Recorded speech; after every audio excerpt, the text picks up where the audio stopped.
¿Tienes compañeros que están recibiendo atención psicológica? Por ansiedad, por depresión, por angustia. No somos conscientes de lo que habéis vivido en la sociedad, ¿verdad?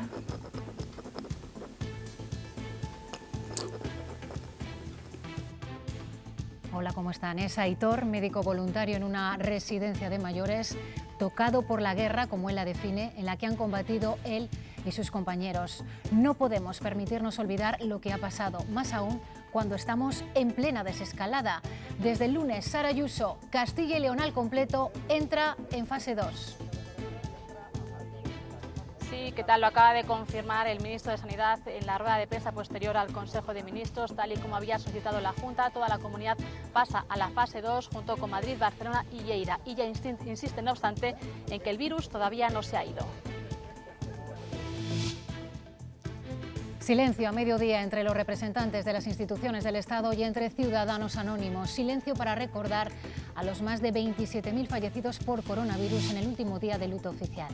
Mientras el juzgado número 1 de Aranda de Duero continúa con la investigación para esclarecer lo ocurrido en la residencia de este pueblo, Adrada de Aza, los trabajadores de la residencia ya han realizado varias denuncias en inspección de trabajo sobre su situación laboral y los familiares afectados estudian acciones legales también.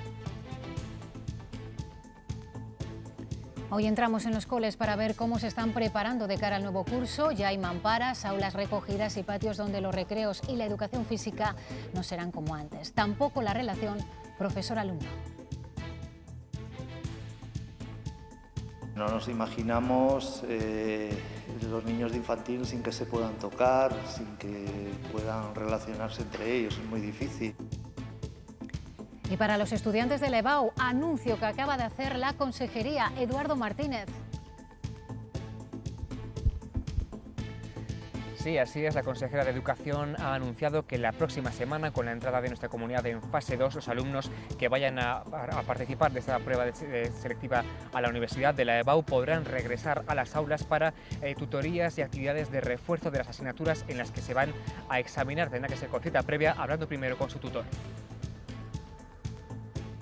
Hoy tendremos una tarde de sol y de temperaturas que volverán a subir hasta los 26 grados. Eso sí, a partir de mañana por la tarde volverán las lluvias y las tormentas y el domingo bajarán mucho las temperaturas.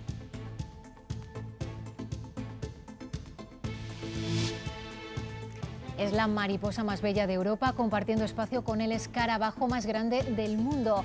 Podemos perdernos de nuevo en el Museo Nacional de Ciencias Naturales. Hoy ya está abierto en Madrid.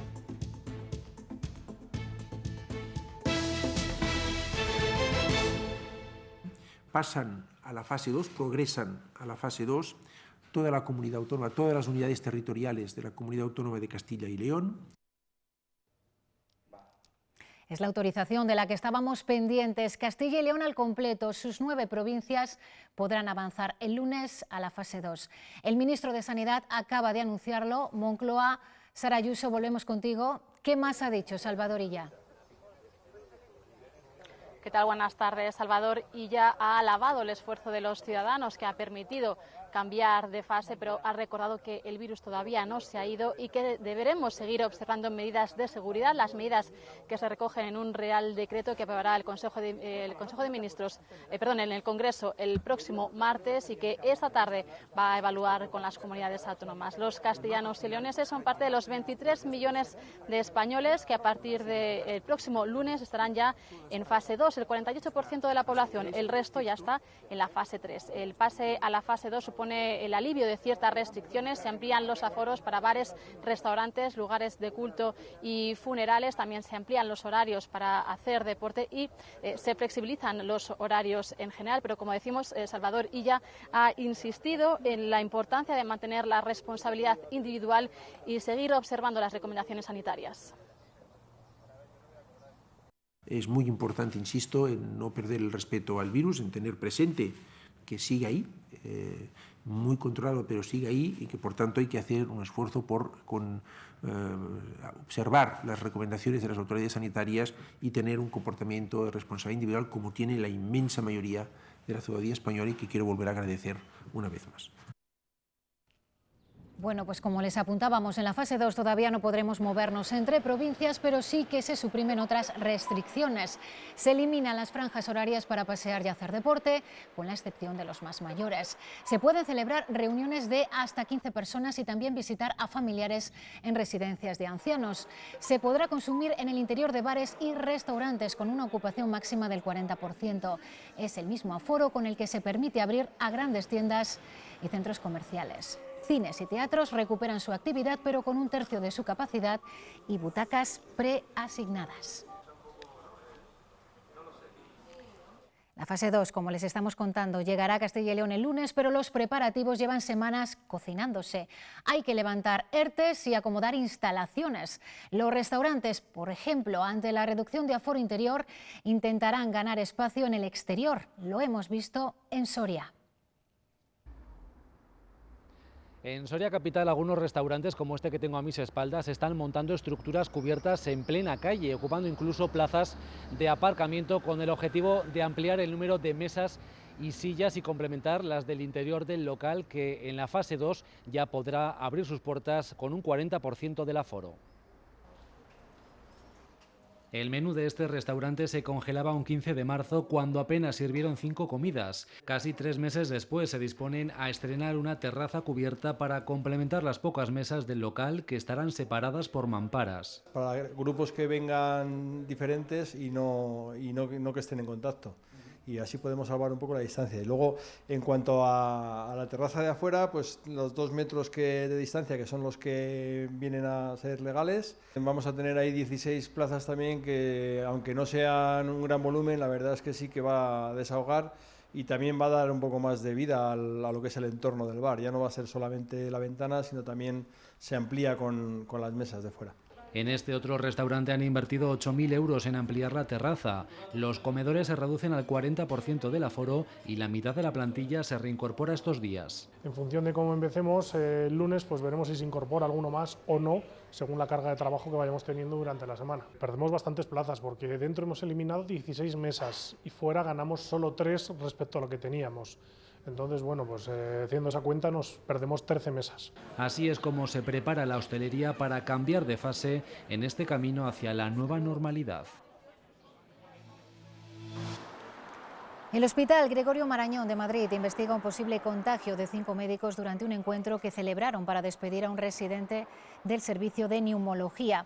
Se celebró la semana pasada con un pequeño almuerzo en el propio hospital.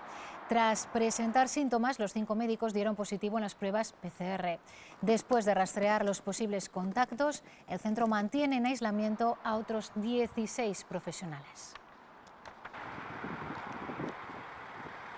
Ahora que estamos desescalando, avanzando en el camino, no podemos permitirnos errores, excesos de confianza o relajación. Es mucho lo que nos ha costado esta pandemia. En ese mensaje insiste la nueva campaña del Gobierno de la Comunidad. Durante estos meses hemos echado de menos las cosas sencillas que nos hacen felices. Los conciertos, las fiestas, los amigos, los brindis, los abrazos que nos damos, los besos.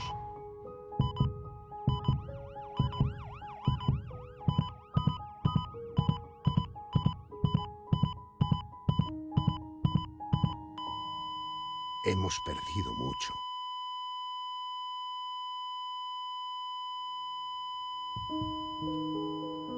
Muchas personas no podrán volver a disfrutar de los buenos momentos. Todavía es pronto para abrazarnos y besarnos. Sé responsable. Toma medidas.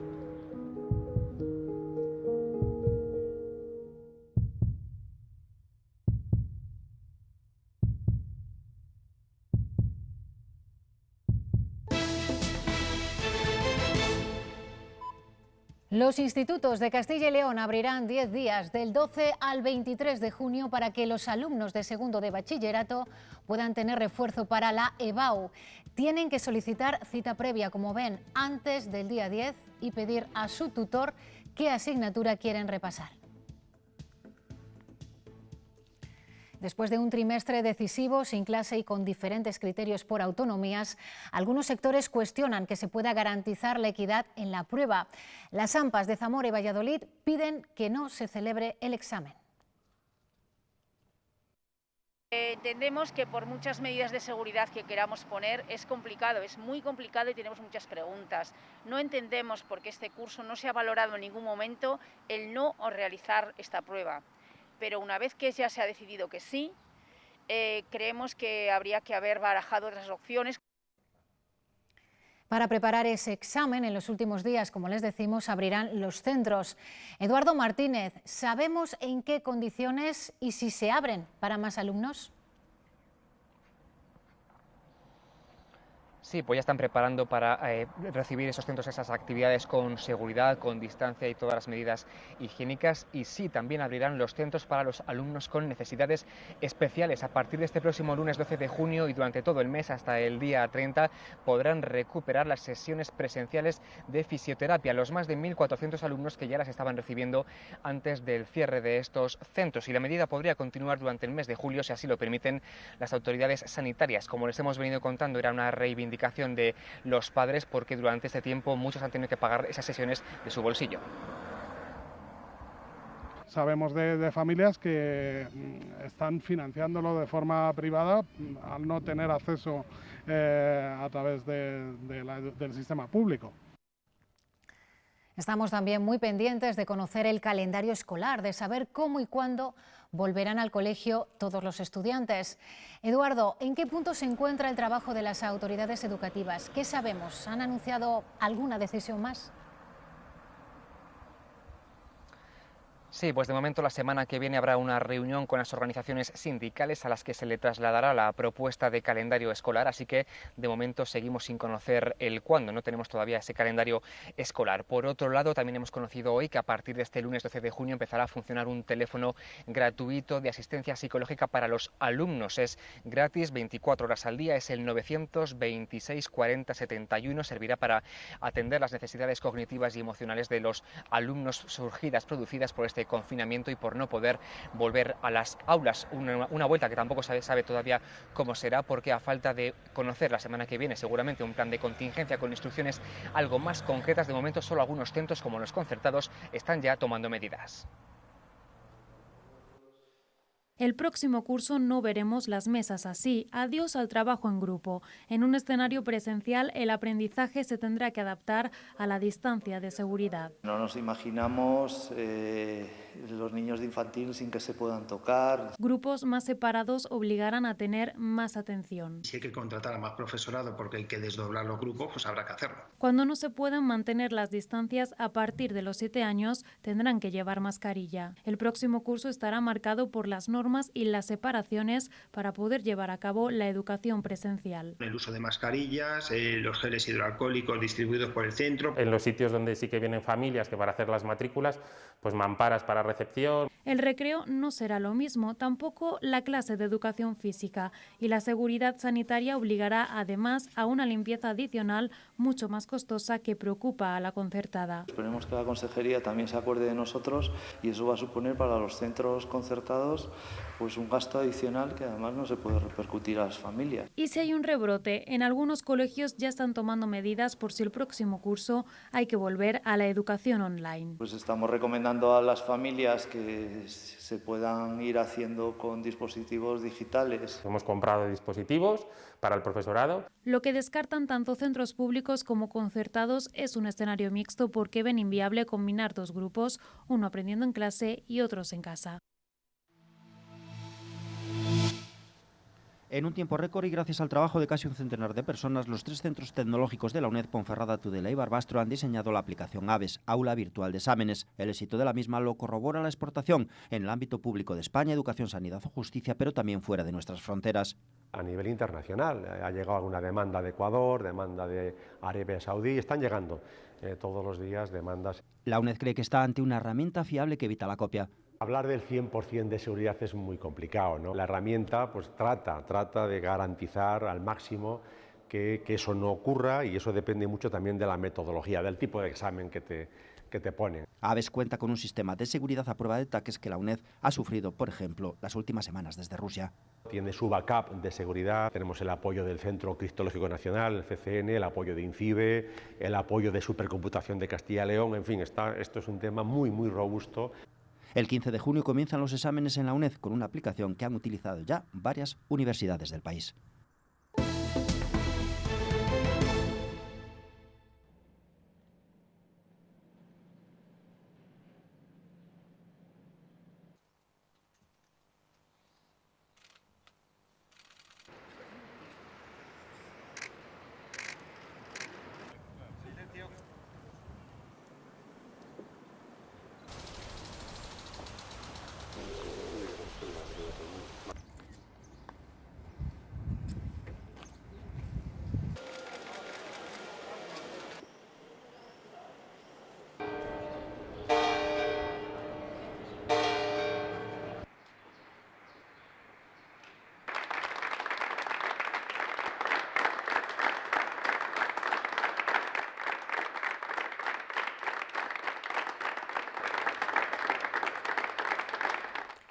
Termina el luto oficial por los más de 27.000 fallecidos en esta pandemia.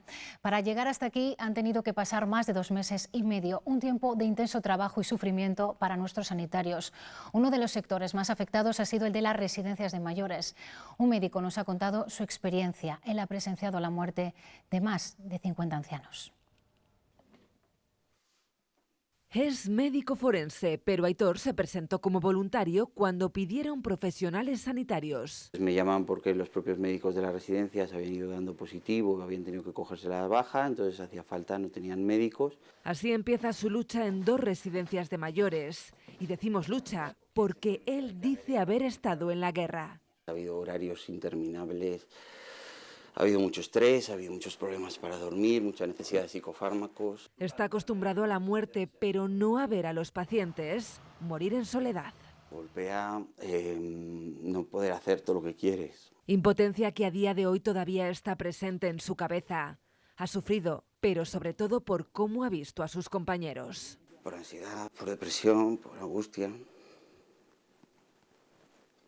No somos conscientes de lo que habéis vivido en la sociedad, ¿verdad?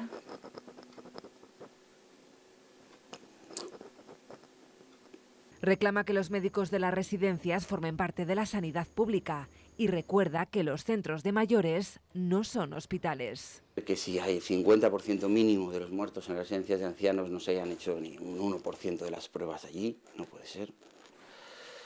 No puede ser que si más del 50% de los muertos han sido en las residencias de ancianos no se hayan hecho menos del 1% de los tratamientos allí. Es lo que se ha vivido al otro lado de estos muros.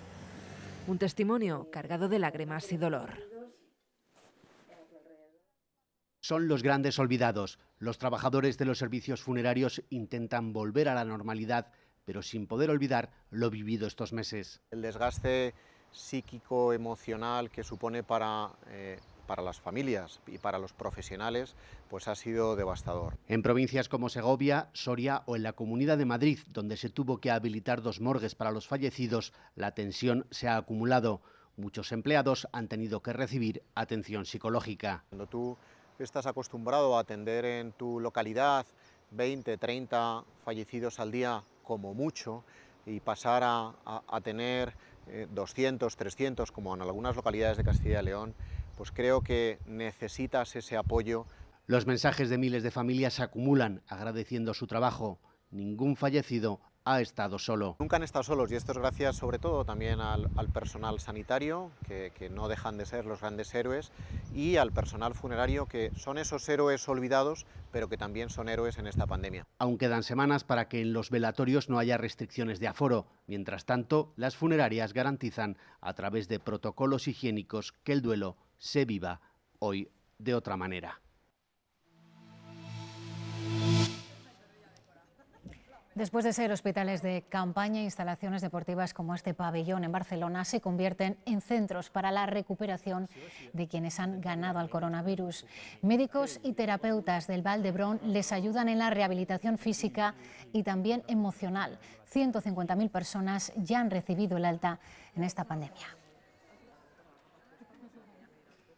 Lo que más me preocupaba al salir del hospital de Pere Virgili era el poder iniciar ya una recuperación rápida, porque me veía un poco imposibilitado en todo, ¿no? Incluso no podía ni comer Y el primer día es que no podía ni suspender un móvil con la mano. Estamos viendo mucha más prevalencia de lo normal en la enfermedad del paciente post-UCI, que son miopatías generalizadas, que es una debilidad muscular generalizada. Estamos viendo complicaciones respiratorias, como he dicho, y complicaciones neurológicas. La enfermedad sigue hablando y afloran nuevos testimonios sobre la terrible situación que se vivió dentro de algunas residencias en el pico de la pandemia. Es el caso de la residencia de Adrada de Aza, en Burgos, la primera que tuvo que intervenir la Junta de Castilla y León. Un juzgado de Aranda investiga los hechos. Mientras el juzgado número 1 de Aranda de Duero continúa con la investigación para esclarecer lo ocurrido en la residencia de este pueblo, Adrada de Aza, los trabajadores de la residencia ya han realizado varias denuncias en inspección de trabajo sobre su situación laboral y los familiares afectados estudian acciones legales también.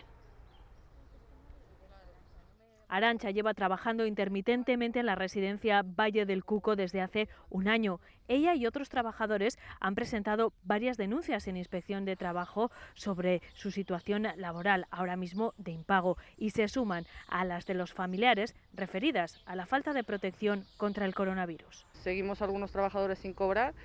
Otros han puesto denuncia por la situación, o sea, que no tomó medidas de protección cuando tuvo que tenerlas. En el momento de la intervención en la residencia de Adrada de Aza había 33 residentes.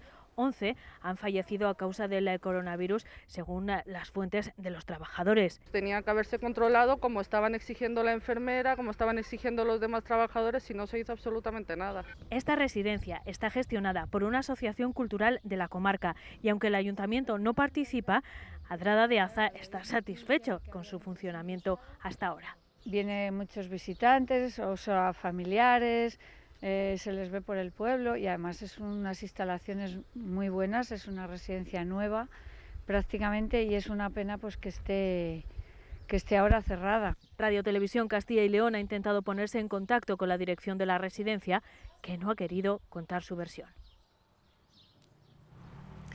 Ha sido uno de los principales focos del coronavirus y ahora por primera vez en lo que llevamos de crisis sanitaria contabiliza 0 casos. Es la residencia de mayores de Los Royales, en Soria. Ningún usuario es positivo por COVID-19, aunque solo en este centro de gestión pública la enfermedad se ha cobrado la vida de 39 personas.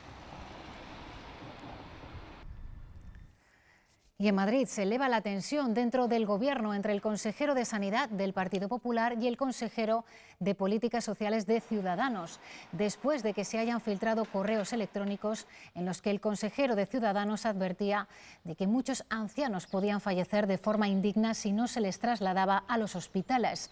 El Gobierno de Madrid reconoce que se enviaron hasta 6 borradores, pero que los criterios de derivación o no son siempre clínicos. Se trabajaron hasta con 6 borradores hasta el documento definitivo que fue del 25 de marzo. Y tengo que decir, y además yo dije en la Asamblea que había sido un error enviar ese borrador por una razón muy sencilla, puesto que era una propuesta desde la Dirección General de Coordinación Sociosanitaria, pero que necesitaba el visto bueno de los geriatras. 6 toneladas de alimentos ha recibido hoy Cáritas Diocesana de Valladolid. Son productos de primera necesidad destinados a familias y personas sin recursos, una urgencia que ha aumentado considerablemente a causa de la pandemia. La donación ha servido para hacer efectiva la constitución de la Asociación Cáritas Parroquial Castrense. Está compuesta por voluntarios del Ejército y de las Fuerzas Armadas. La necesidad, el hambre siguen creciendo. Las colas de familias son cada día más largas en barrios como el de Tetuán, en Madrid. Álvaro Elúa, estás a las puertas de la parroquia. ¿Cuántas familias se acercan cada día a recoger comida?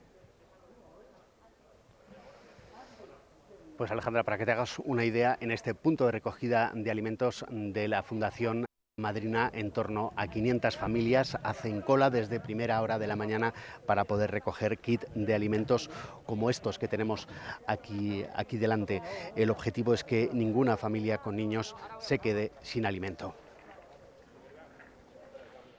Es la 1 de la tarde. Algunas de estas personas llevan desde las 6 de la mañana haciendo cola para recoger alimentos. Cada vez estamos encontrando que no son solamente inmigrantes y demás, sino personas que incluso autónomos, empresarios, arquitectos. Voluntarios cargan en el coche estos paquetes. Son los menús que no se han recogido en los puntos habilitados para la entrega de la comida que sustituye a las polémicas pizzas y hamburguesas del Gobierno de la Comunidad de Madrid. Ellos todo el excedente de los colegios lo recogen con la flexibilidad que ellos necesitan y hacen entrega. Nos acercamos a uno de esos puntos de entrega en uno de los barrios más pobres de la capital. En este colegio más de 300 familias tienen acceso al menú. Y luego ya viene su yogur. Pero desde el día 18 de mayo hay familias de menores de 3 años que se han quedado sin acceso a estos kits de comida. En teoría, si os daban la comida antes, ¿por qué nos la dan ahora? Y si daban comida en la pizzería del Telepizza, por ejemplo, para niños menores de 3 años, ahora de repente les excluyen con los menús. Según hablamos con la directora, llega la noticia. Esta mañana me ha llamado la Comunidad de Madrid que hoy mismo los daban. 36 familias volverán a tener menú para sus hijos desde ya. Mi hija ha sido una de las afectadas. El Ayuntamiento de Madrid calcula que 1 de cada 4 familias de la capital va a necesitar algún tipo de ayuda tras la crisis del coronavirus. Superada la prueba, con no poco sufrimiento de prorrogar sucesivamente el estado de alarma, el Gobierno ha decidido recuperar ya la denominada Agenda Social y lo ha hecho en primer término con la Ley de Protección a la Infancia. Sara Ayuso, Moncloa, una ley que prácticamente dejó terminada la anterior ministra de Sanidad.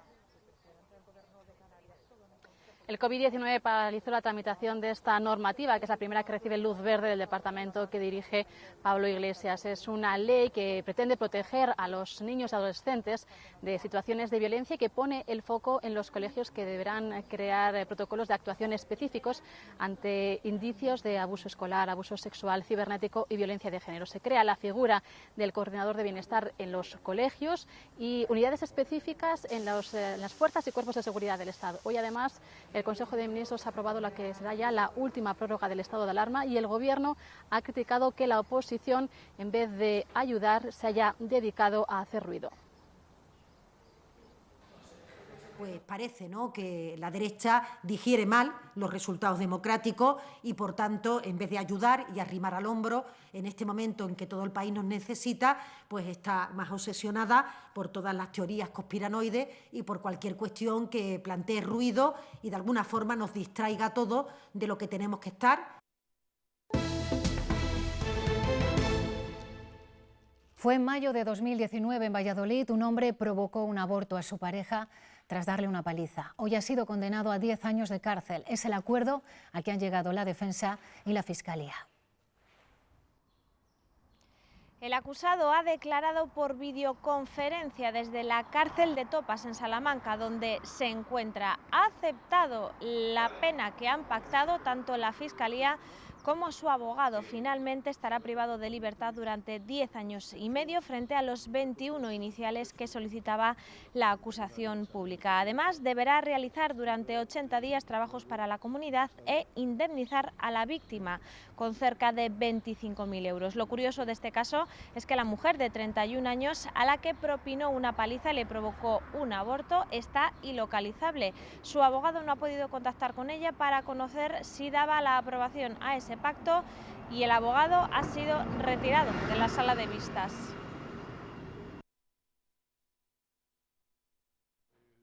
¿Está usted debidamente informado por parte de su letrado? ¿Ha hablado con él?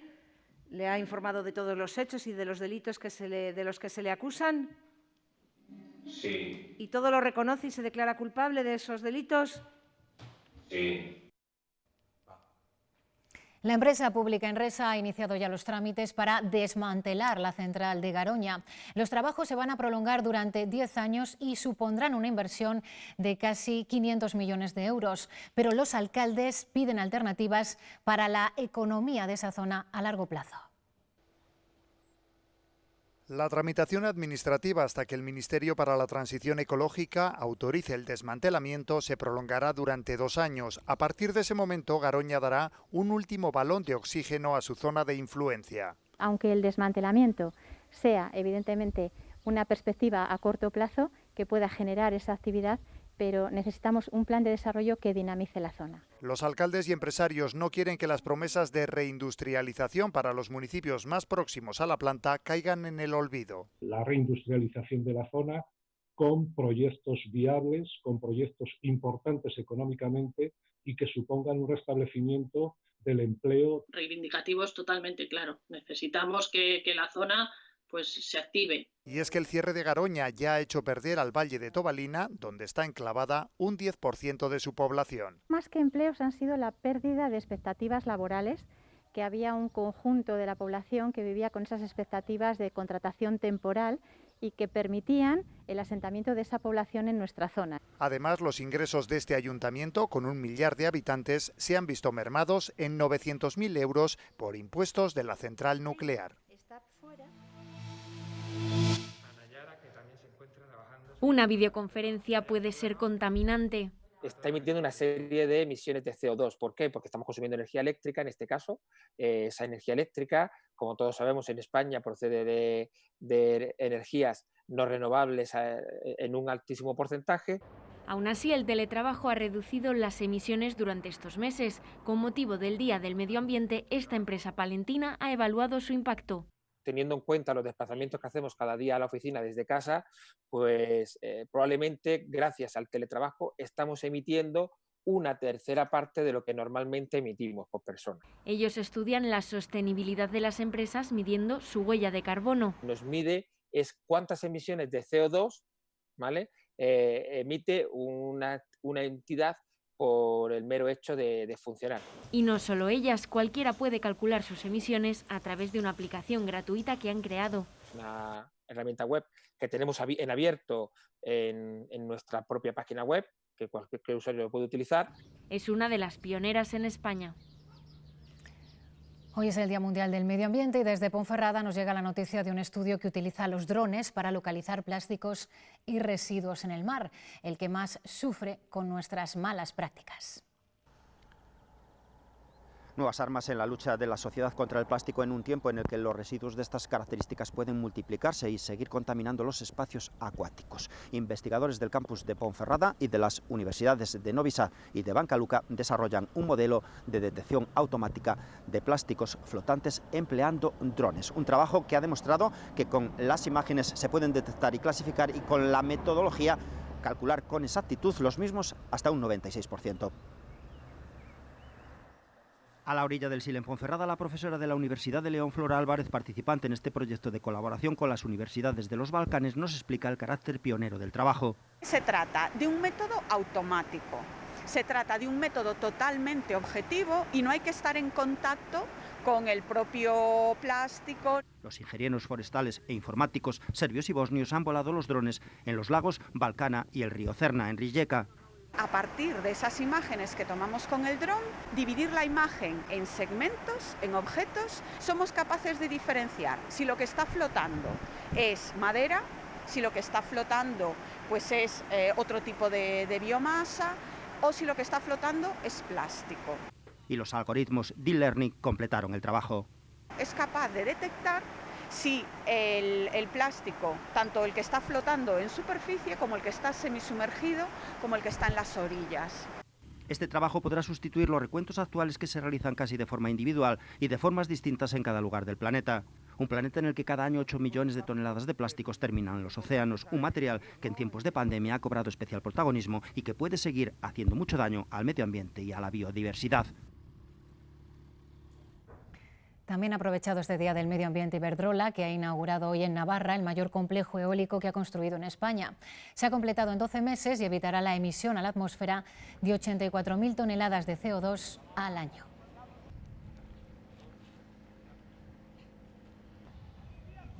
El sector de la madera en Castilla y León ya sufre las consecuencias económicas del parón provocado por la COVID-19.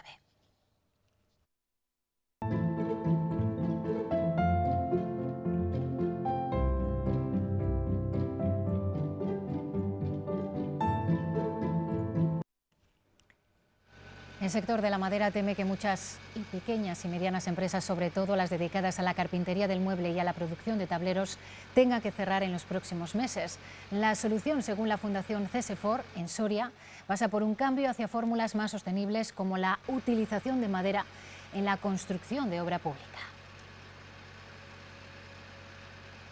El sector va a sufrir mucho. Vamos a ver el cierre, y es que va a ser dramático, pero cuando termine vamos a ver el cierre de muchas empresas. El sustituir plástico por productos de origen biológico, madera y otras fibras es fundamental. La construcción con madera puede ser un eje fundamental en Castilla y León, en Soria especialmente. Las estaciones de servicio se sienten ninguneadas. Después de permanecer abiertas en plena pandemia para cumplir unos servicios mínimos impuestos y acometer una inversión para trabajar con medidas de seguridad, ahora la Junta las excluye de las ayudas para el comercio al por menor. Ya ha manifestado su descontento al presidente Fernández Mañueco. Desde el minuto 1, porque era nuestra obligación, hemos estado y seguimos estando ahí, que hemos estado abiertos absolutamente todas las estaciones de servicio, que hemos estado lógicamente con los poquitos clientes que venían y que se nos niegue la posibilidad de esa ayuda, ¿no? Nosotros entendemos que ya no es una cuestión ya de dinero, que también, sino entendemos que es una falta de respeto a un sector.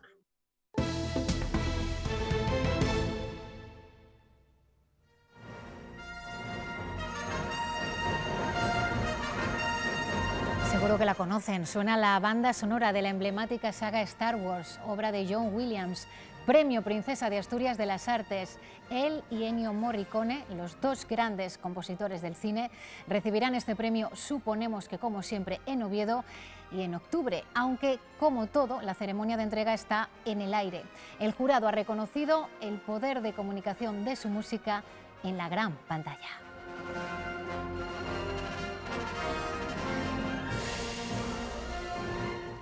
Mañana abrirán sus puertas las grandes pinacotecas. Hoy lo ha hecho ya el Museo Nacional de Ciencias Naturales de Madrid.